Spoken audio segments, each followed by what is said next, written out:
الحمد لله رب العالمين اللهم صل وسلم وبارك على سيدنا محمد وعلى آله وصحبه وسلم تسليما. adúpẹ́ fún Ọlọ́run kí Ọlọ́run kó bá wa ṣe àlékún ìkẹ́ àti ìkẹ́ fún Ànábì wa Muhammad sallallahu alayhi wa sallam. Pẹ̀lú ògo Ọlọ́run gẹ́gẹ́ bí ètò tí a ń bá lọ nípa máa sọ̀rọ̀ lórí lónìí òun ni pé a máa mú díẹ̀ wá nínú ọ̀rọ̀ àwọn àfá àwọn nǹkan tí àwọn àfá táwọn èèyàn mọ̀ sí àfá nílẹ̀ Yorùbá nínú ọ̀rọ̀ wọn tán sọ nípa tírà Imam Bukhari tí wọ́n fi tako, so a máa mú díẹ̀ wá nínú ọ̀rọ̀ wọn, so a lè máa fọ ìsílẹ̀ lórí àbọ̀kálọ̀mọ̀ sọ́wọ́n ká tó wọnú ètò pé ìsìta afẹ́fọ̀ yìí kò kí ń sọ pé láti bú ẹni kankan àbí láti fi àbùkù kan ẹni kankan, bọ̀ èrò wa lórí ẹni pé láti ṣàlàyé tí ń jẹ́ òdodo ọ̀rọ̀ and then láti ṣe ìdìfáàrù fún masọ́dìrù tashri'i wa, so àwọn sọ́ọ̀sì tí táàfin ṣòfin nínú Islam táàfin ma èwo ló tọ́ èwo ní òtọ́ nínú ẹ̀sìn wa, so láti ṣe dìfáàrù fún, so láti defend ẹ̀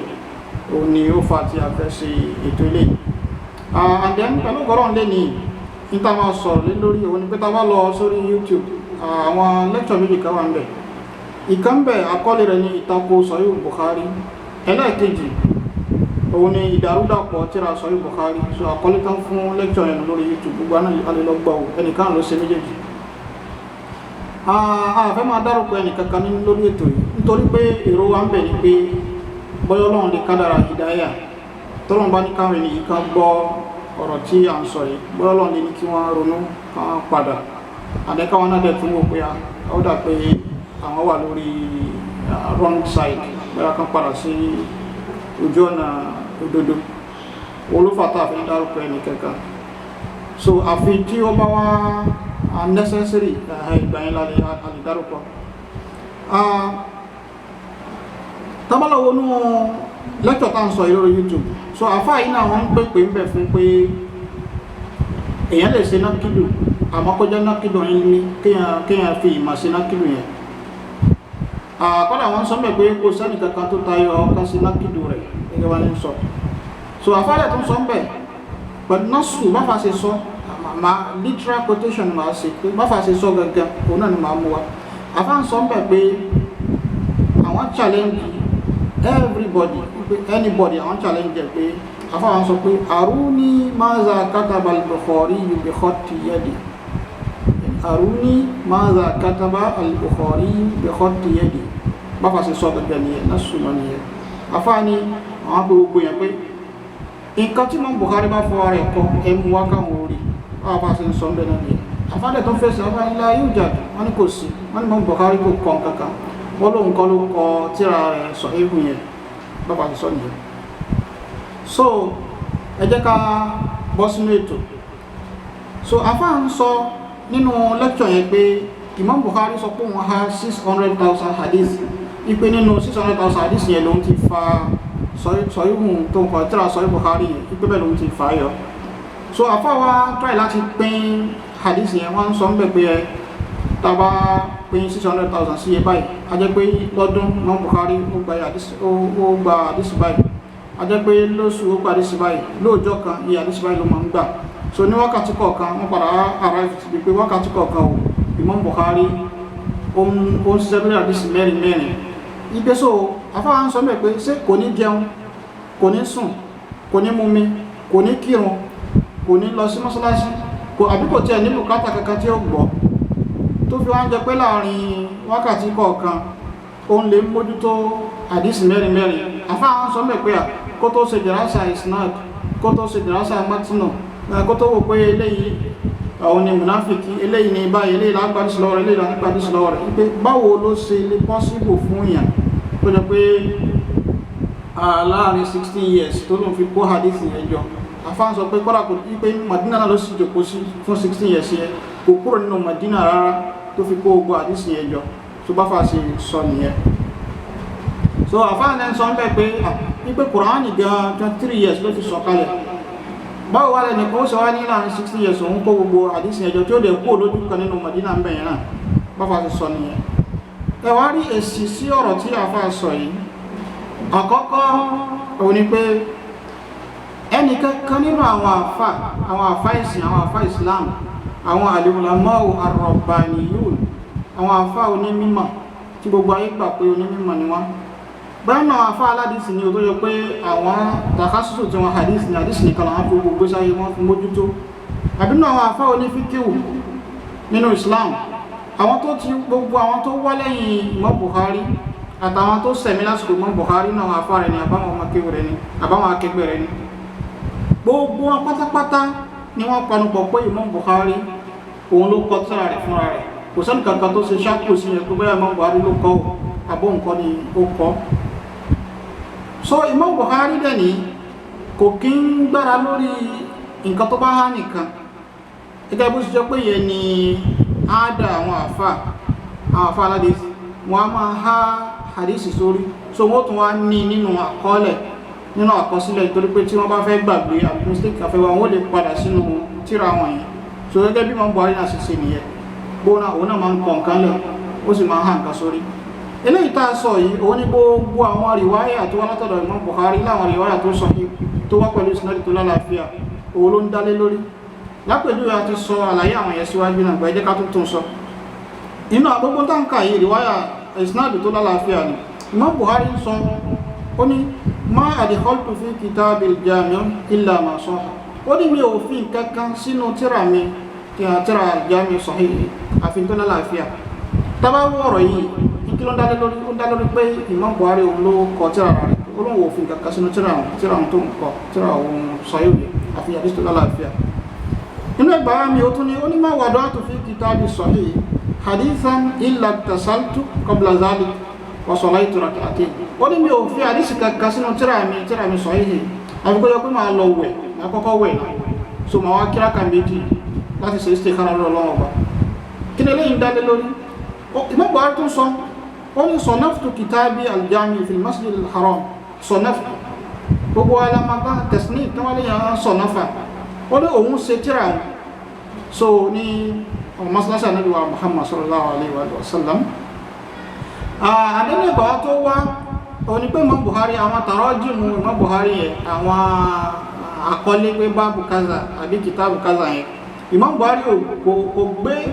tarjama kankalẹ̀ àfi kó ṣàlùwàlá kó dẹ̀ kírun rákà méjì láti ṣe istikhara lọ́wọ́ bá tọ́wọ́ gbogbo rìwáyà yìí gbogbo ẹ̀dá lórí pé Imam Bukhari òun ló kọ tírà ara rẹ̀ fúnra rẹ̀ àmẹ́ta bá wo rìwáyà àti Abu Ja'far al-Muqayli tó gbà wá tó nígbà tí Imam Bukhari tó kọ tírà rẹ̀ tán tó gbẹ̀rọ sọ́dọ̀ Imam Ahmad bin Hanbali àti Yahya bin Ma'in so àti afẹ́lẹ́kẹta tí Abu Ja'far al-Muqayli dákọ̀ ó ní gbogbo wọ́n dẹ̀ àti Ishaq bin Rahawayh ó gbẹ̀rọ sọ́dọ̀ Ishaq bin Rahawayh náà gbogbo àwọn tààkà yìí afá Imam Bukhari ni wọ́n ní gbogbo wọn dẹ̀ wọ́n sọ pé àtìrà yìí ó lálàáfíà ó dẹ̀ àfàdísì mẹ́rin ẹ̀dàkùn sí kí Imam Bukhari tí ò bá kọ tírà yẹn kí ló máa gbé lọ sólọ́jọ́ fún wájú wọn ó ń kà fún wa nígbà tó kọ tírà yẹn tán ló gbé lọ fún wa wípé ká bá wọn wò pé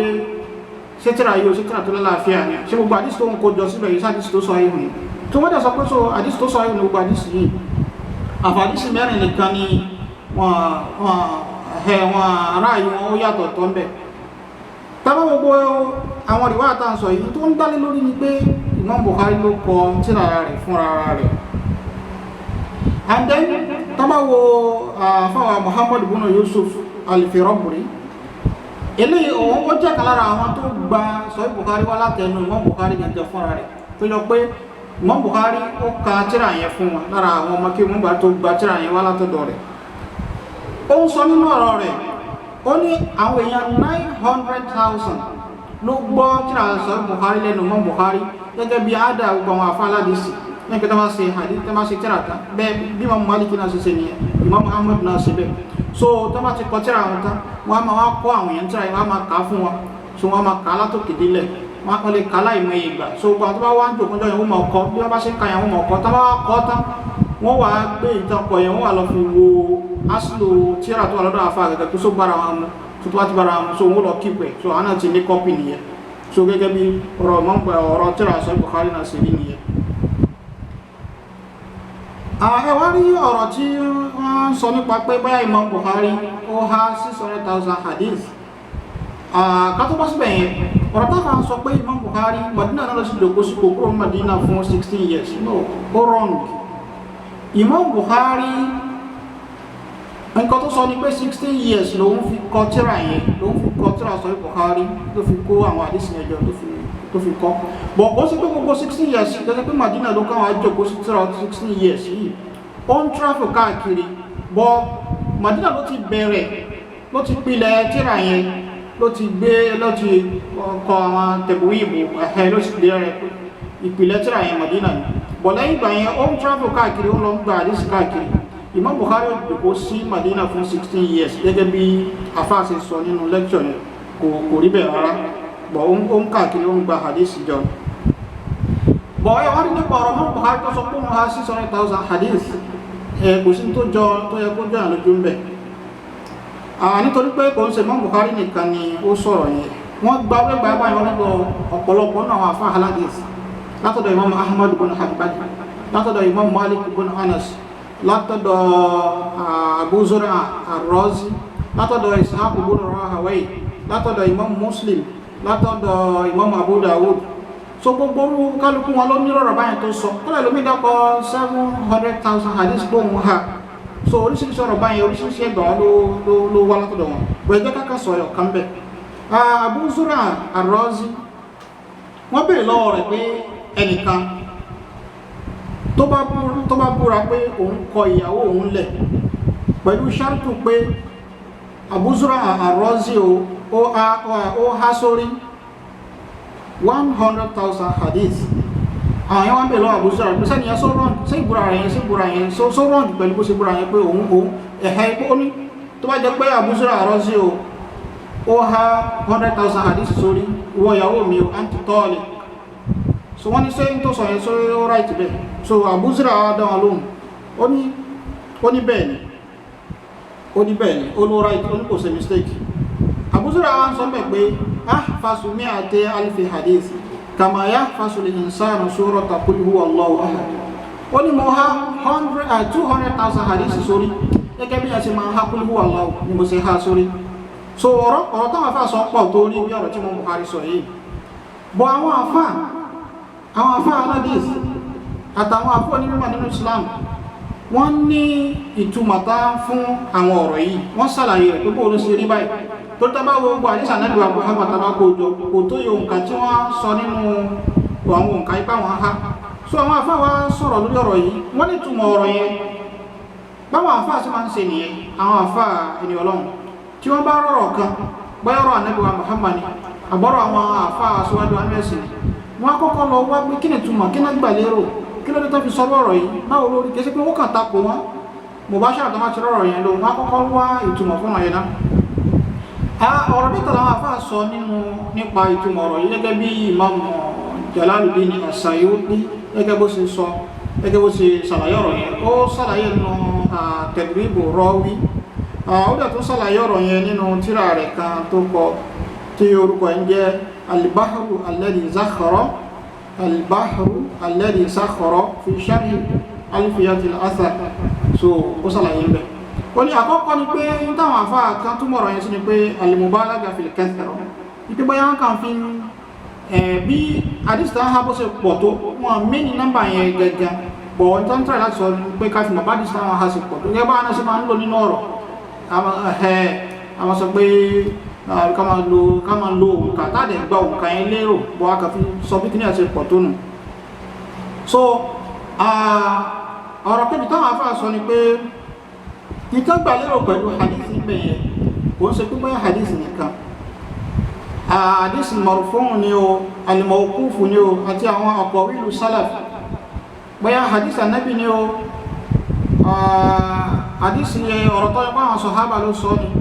àbáwọn tó tún wálé àwọn sọ̀hábà tó gbogbo ọ̀rọ̀ tí gbogbo wọn sọ òun ni wọ́n gbà lérò pẹ̀lú hadisi ní kìí sí pé hadisi Ànábì wa Muhammad nìkan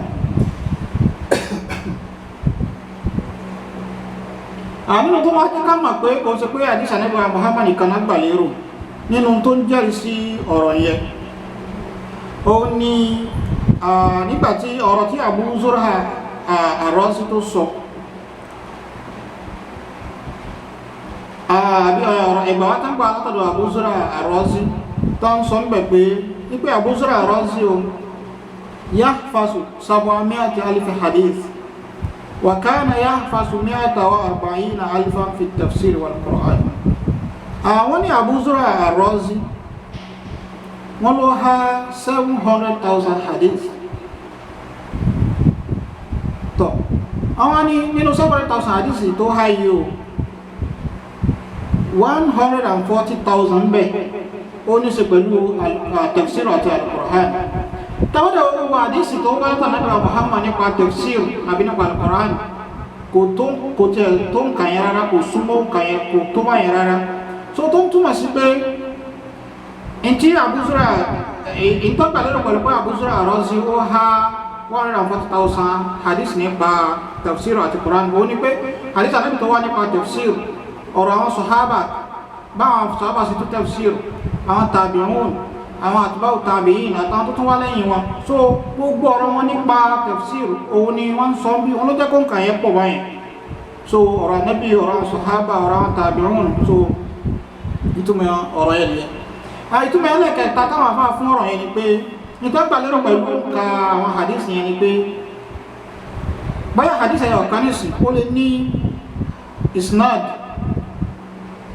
ó àìmọye isnad tó tó tó wá pé àwọn mùtúnlẹ̀ náà yóò tún wá yàtọ̀tọ̀ síra wọn. Lápẹjú oníṣẹ́ hadith mi wà báyà tó jẹ́ hadith mutawatir ìmí wà sàábí 50 ni ó gba hadith yẹn ọ̀kan wá. So hadith yẹn nísìnyí wọ́n máa kà á sí hadith 50 hadith Canada ni báyìí lọ. So ìtumọ̀ àwọn nǹkan yẹn nìyẹn tó fi jẹ́ pé wọ́n sọ páwọn ha àdísì tó pọ̀ tó báyìí. Ìtumọ̀ àtọ́ àfá sọ lórí ìtumọ̀ àwọn ọ̀rọ̀ yẹn nìyẹn. Wọ́n rí káàtẹ̀ ẹ̀wà sọ pé gan káwà sọ pé Imam Bukhari kò kọ́ nǹkan kalẹ̀, kò fọ́ ọwọ́ ara rẹ̀ kọ́ nǹkan kalẹ̀, bọ̀ ó kàn rí láì lórí mẹ́mórì ẹ̀ nìkan ni, nǹkan tó há sọ́dún nìkan ló gbára lé. Ìyẹn kò dí kí ma Sahih Bukhari kù kásà pé bóyá ó kàn dictate ọ̀rọ̀ yẹn fáwọn ọmọ kí rẹ̀ wọn náà wá ń kọ́ kalẹ̀, kò dí nǹkankan kù nínú ọlá tó wà fún Sahih Bukhari. Kí ni ìdí? Òun ní pé gbogbo àdísì tó wà ní Sahih Bukhari kìí ṣe Imam Bukhari nìkan ló gba àwọn àdísì yẹn wá. Ìbẹ̀ nínú àwọn àfáà tó ti síwájú Imam Bukhari bí Imam Malik ibn Anas àtàwọn àmì tó ti tún wá síwájú wọn àtàwọn tó jẹ́ kẹgbẹ́ Imam Bukhari àti àwọn tó tún wá lẹ́yìn Imam Bukhari. Ẹ̀lẹ́ rádìsì kan náà Imam Bukhari àfikẹ́ tó rí ń bò mí náà tó tẹ́ bá dẹ̀ wá ní kẹwọ méjèèjì kẹ́ẹ̀kọ̀mpẹ́ àwọn síra wọn ẹ̀rí pé kò sí yàtọ̀ ń bẹ̀. So ó fi jẹ́ máa jẹ́ ká mọ̀ pé Imam Bukhari ò sí mistake. So ó jẹ́ ká mọ̀ pé Imam Bukhari ó ráì tó dẹ̀ correct lórí gbogbo àwọn àdìsì tó gbà wáyé. Ìyẹn tó ń dá ní tó ń túmọ̀ pé Imam Bukhari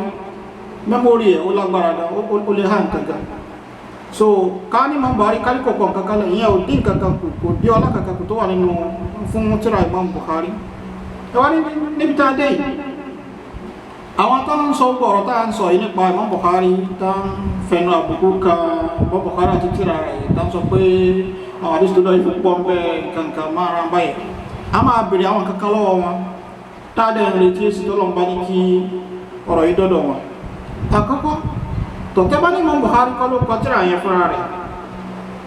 Man kataba Sahih al-Bukhari ta ló kọ́ alẹ́ni tó kọ́ ẹ jẹ́ ká mọ̀. Ìbéèrè lẹ́kẹ̀ẹ́ ni pé gbogbo àwọn riwayat tó ń fi ń lẹ̀gbẹ́ Imam Bukhari òun ló kọ tírà ara rẹ̀ yẹn ṣé rọ́ ni àbóòtọ́ ẹ̀fún alẹ́sì lórí ẹ̀. Ìbéèrè lẹ́kẹ̀ẹ́ta ni pé ẹ bá wa sọ àfá onímímọ̀ kan nínú àwọn àfá onímímọ̀ nínú Islam tí gbogbo ayé tó gbà fún onímímọ̀ ni wọ́n tí gbogbo ayé gbà fún onímímọ̀ ni wọ́n bá nínú àwọn àfá aládìsí ni àbínú àwọn àfá onífíkíò tó sọ̀rọ̀ ọ̀rọ̀ tẹ́ sọ yìí ẹmú wa. Ìbéèrè mẹ́ta tó máa bí ní pé ṣé gbogbo àwọn umma látàsìkò Imam Bukhari gbogbo àwọn àfá umma tí wọ́n panupọ̀ pé Imam Bukhari ló kọ tírà rẹ̀ tọ́lẹ̀gbà pé tírà Sahih Bukhari ó lálàáfíà sí àwọn náà wà lórí àṣìṣe ní àbẹ́yìn tẹ́ẹ̀dé nígbẹ̀yìn nísìn.